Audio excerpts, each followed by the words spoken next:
Sir నిన్న జగన్ గారు కాకినాడ సిద్ధం సభలో ఒక మాట అయితే అన్నారు. అదేమిటంటే వంగ గీత గారు లోకల్ హీరో, పవన్ కళ్యాణ్ గారు సినిమా హీరో, లోకల్ హీరోని ఎక్కించుకోండి ఆవిడ మీకు అందుబాటులో ఉంటదని చెప్పి అంటున్నారు. దాని మీద వినిపిస్తున్నాను. ఎవరండి లోకల్ హీరో? వంగ గీత గారు. వంగ గీత లోకల్ హీరో. మరి హీరో ఎంతకి రూమ్లో పడుకుంది ఆవిడ? హీరో అయితే పడిపోతారో, హీరో కాకపోతే పడిపోరా? దేనికి హీరో? ప్రజలు సేవ చేస్తారని పవన్ కళ్యాణ్ రోడ్డు మీదకి వచ్చారు. అతనికి రోడ్డు మీద రావడం పని లేదు కదా, కూర్చుంటే పలు కోట్లు అతనికి. సేవ చేద్దారని ఉద్దేశంతో అతను మంచితనంగా మనకు ప్రజలకు ఏదో చేయాలని వచ్చారు అతను. అంతేగాని రియల్ హీరోలు దేనికి? జగన్ దేనికి రియల్ హీరో? రైతులు పొలాల మీద గొట్ల మీద ఫోటోలు పెట్టుకున్నాయి కదా రియల్ హీరో. అది రియల్ హీరోవా? ఎవరిది పొలం? వీళ్ళ తాతదా? అంటే పాస్బుక్ మీద కూడా ఆయన పాస్బుక్ లో వీళ్ళ తాతదా? భూమి వీళ్ళ తాతదా? వీళ్ళ తాత సంపాదించి అందరు జనాలు పంచిపెట్టా? చెప్పండి. అంటే సీఎం గా సంక్షేమ పథకాలు ఇస్తున్నారు. సంక్షేమ పథకాలు అయితే ఎవరు పెట్టారు? ఇప్పుడు వచ్చి ఏ గవర్నమెంట్ పెట్టలేదు కదా. ఒక గవర్నమెంట్ సింబల్ ఉంటుంది అంతే. పిచ్చి కాబట్టి వీడికి పిచ్చితరంగా అలాంటి అని పెట్టుకుంటున్నాడు. గులకరాయి అంట. గులకరాయి కనపడాలి కదా.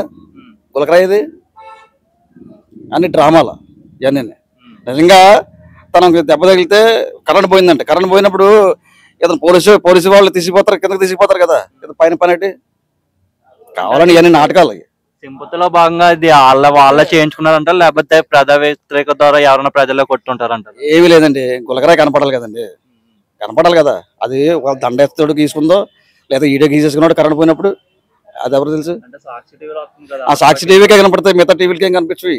ఓన్లీ సాక్షి టీవీకే ఈ అన్ని న్యూస్లు, ఎక్కడ లేని న్యూస్లు అన్ని కనపడతాయి. జగన్ ఒక దొంగ. ఆ దొంగకు ఓటేసి మనం ఎలా తీసుకున్నాం కదండి. అటువంటి నమ్మకంటే మంచి పవన్ కళ్యాణ్ గారు మంచోళ్ళు కాబట్టి ఇక్కడ తెలుగుదేశం పార్టీ అంతా అతనికి సపోర్ట్గా ఉంది కాబట్టి చంద్రబాబు గారి ఆదేశాలతో ఇక్కడ మా వరం గారు సపోర్ట్ చేస్తున్నారు ఫుల్గా. కాబట్టి మనకి పవన్ కళ్యాణ్ అఖండ మెజారిటీతో నెగ్గుతాడని మా ఆశ.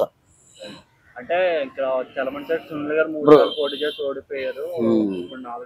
చర్మశైలి సునీల్ గారు ఎప్పుడండి ఇక్కడ ఇసుక అమ్ముకోనాక కాంట్రాక్ట్లు తీసుకొని వస్తున్నాడు. ఎసరు వస్తుంది, పోతాడు. మనిషి మంచోడే కాదు కాదు. అతను ఉన్న పార్టీ మంచిది కాదు. ఎలక్షన్ టైంలో వచ్చి పలకరిస్తే ఎలా కుదురుతుంది? అంతే. ఇప్పుడు వచ్చాడు మొన్న మా ఊరు వచ్చాడు, 2 సార్లు తిరిగి నేను పోతానని పోయాడు తిరగలేక. అలాగైతే ఎలాగా తిరగాల, ప్రజల కోసం పని చేయాల. గీత గారు ఉన్నారు, ఎవరికి ఇచ్చారు ఉద్యోగాలు? యువతకాలను ఉద్యోగాలు ఇచ్చింది ఆవిడ. మరి ఇన్ని రోజులు పెట్టి లేని 5 సంవత్సరాలు ఎంపీ అయింది కదా. ఎప్పుడైనా కనిపించిందా? నియోజకవర్గం ఎప్పుడైనా కనిపించింది ఆవిడ? ఇంత పడుతుందండి. వంట చేయబెడుతుంది. ఇప్పుడు ఉడికి అనకుండా చేయబెడుతుంది, పక్కలు కడిగేసుకుంటుంది, తర్వాత కనపడదా? యువతకి ఒక ఉద్యోగం చేసిందమ్మని అడగండి ఆవిడ. ముందు ఎమ్మెల్యే చేసింది, ఇప్పుడు ఎంపీ చేసింది. ఎక్కడికి వచ్చింది? కనిపించిందా? ఎవరు నిలబెట్టారు? ఆవిడ నిలబడ్డది అంతే. అంతకంటే ఏమీ లేదు. ఆవిడకి ఏమీ లేదు, జీరో. పవన్ కళ్యాణ్ చేయకపోతే ఇంకెవరికి ఇస్తారండి? ఇన్ని పార్టీలు, బీజేపీ, తెలుగుదేశం పార్టీ ఇవన్నీ కలిసి అతను సపోర్ట్ చేస్తున్నప్పుడు వేరే ఇంకేముంది? చేస్తారు. పిచ్చోళ్ళు ఎవరు ఉంటారు కొంతమంది, వాళ్ళు కూడా కొంత వచ్చేస్తారు. మనకి పవన్ కళ్యాణ్ నెగ్గడం ఖాయం. అతను మంచిదనం కదండి. అతను సొంత డబ్బులు పెట్టుకుని జనాలకి సేవ చేస్తున్నాడు కదా. అతను ఎవరిని సొంత డబ్బులు పెట్టుకుని చేశారా? ఎమ్మెల్యే గీత గారు సొంత డబ్బులు పెట్టింది ఆవిడ. ఎవరో అరవిందో వాళ్ళు ఇచ్చిన డబ్బులతో రోడ్లు ఎంతో వీళ్ళ పేర్లు రాసుకుంటున్నారు. ఇక్కడ మేము రోడ్లు ఎంచామని అరవిందో వాడు ఇస్తున్నాడు. వాళ్ళకి అమ్ముడైపోయారు. అమ్ముడై ఫ్యాక్టరీ పెట్టించేసి ఈరోజు ఆ రోడ్లు గీట్లు అని పెట్టితే వీళ్ళు శంకుస్థాపన చేస్తున్నారు. అది ఎంతవరకు కరెక్ట్ చెప్పండి? ఎంపీ చాలా బాగుంటుందండి. ఎమ్మెల్యేలు వచ్చేస్తే కంపల్సరీ అది రావాలా, వస్తుంది. తంగడి శ్రీనివాస్ గారికి ఏం బ్యాడ్ నేమ్ ఏం లేదు. ఇక్కడ అతను ఇక్కడ ఉంటాడు వచ్చి. అది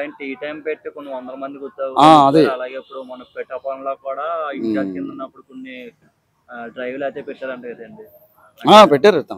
ఏంటి పవన్ కళ్యాణ్ అండి, ఎవరైనా సరే పవన్ కళ్యాణ్ ఉన్నాడు కాబట్టి వేస్తారు. టీడీపీ సపోర్ట్ చేస్తుంది కాబట్టి ఇదంతా కూటమి కాబట్టి కూటమి గెలుపు ఖాయం. ఇదే గ్యాడ్స్ గీత పాత ఏమి ఉండదు. ఇంకా గీత గారు ఎందుకండి ఆవిడ ఇంట్లో కూర్చోవాలి ఆవిడ వేస్ట్. లోకల్ హీరో ఏంటి? హీరోయినా? హీరోవా? ఆ తప్పుగా మాట్లాడాడు. హీరోయిన్ చెప్పాల్సింది. హీరో మొగాడు కదా, ఈవిడ హీరో కదా, హీరోయిన్ అంతే. రోజా గారు ఈవిడ గారికి ఒక దిక్కు కూర్చుంటే బాగుంటుంది. హీరోయిన్ కాబట్టి ఇటు హీరోయిన్ పెట్టేటాడు కదా మనోడు జగన్. జనాలు తీసుకెళ్లారు. ఏముంది? ఎవరు బస్సులు ఎక్కలేదు ఇక్కడ. తెలిసింది. జగన్ నన్ను దొంగనే మనం ఎందుకున్నాం, దొంగకి ఎవరైనా ఓట్లేస్తారండి జనాలు, ఒట్టుకోసారు వద్దవాళ్ళు ఓట్లు, దొంగకు ఓట్లేస్తారా? ఆడి మీద 34 కేసులు ఉన్నాయి, ఆడిని నెక్కించుకున్నాం. ఇలా తలరా మనకి ఏముంది ఇలా అన్నట్లుగా వేలాడేసాడు కదా.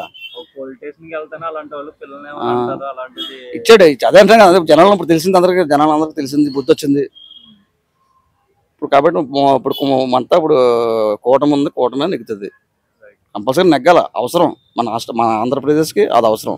ఒక రాజధాని లేదు, రాజధాని లేకుండా గడిపేయడు 5 సంవత్సరాలు పట్టింది. పథకాలు ఎవరికి ఇచ్చాడండి? పథకాలు ఎవరు డబ్బులు ఇస్తాడు? ఇప్పుడు ఏ గవర్నమెంట్ ఇచ్చిన పథకాలు డబ్బులు ఎవరు డబ్బులు ఎవరు? మన డబ్బులు ఇస్తారు. ఇప్పుడు పథకాలు అప్పులు చేసి ఇప్పుడు ఈ పథకాలు ఎట్టమన్నారండి? ఎంతమందికి ఇచ్చాడు? ఎప్పుడు 100కి 10 మందికి ఇస్తాడు, ఉన్న 90 మంది. అవునండి ఇచ్చాడు. ఏంటి ఎంత 15,000 ఇచ్చి 30,000 లాక్కుంటాడా? వాళ్ళంతా కందిపప్పు ఎంత చెప్పండి రేటు? పెరిగాయి, ఆటో రేట్లు పెరిగాయి, బస్సు రేట్లు పెరిగాయి, ఎవడ ఏమలో పెరిగాయి, ఈడ ఏమలోనే పెరిగాయి, 5 సంవత్సరాలు పెరిగాయి. ఈ జగన్ మహానుభావుడు వచ్చిన తర్వాత అందరికి తీర్చేసాడు. ఇప్పుడు నెక్స్ట్ కూటమి వస్తే తగ్గుతుంది, అన్ని తగ్గితే అన్ని చేస్తారు. ఎందుకంటే అనుభవం గల చంద్రబాబు నాయుడు అనుభవం ఎక్కువ, దాన్ని బట్టి పవన్ కళ్యాణ్ గారు దానికి తెలుసు, పవన్ కళ్యాణ్కి అన్నీ తెలుసు. ఏది వస్తే బాగుంటుందని చంద్రబాబు నాయుడుకి సపోర్ట్ చేస్తున్నాడు, సపోర్ట్ చేస్తున్నాడు. Thank you.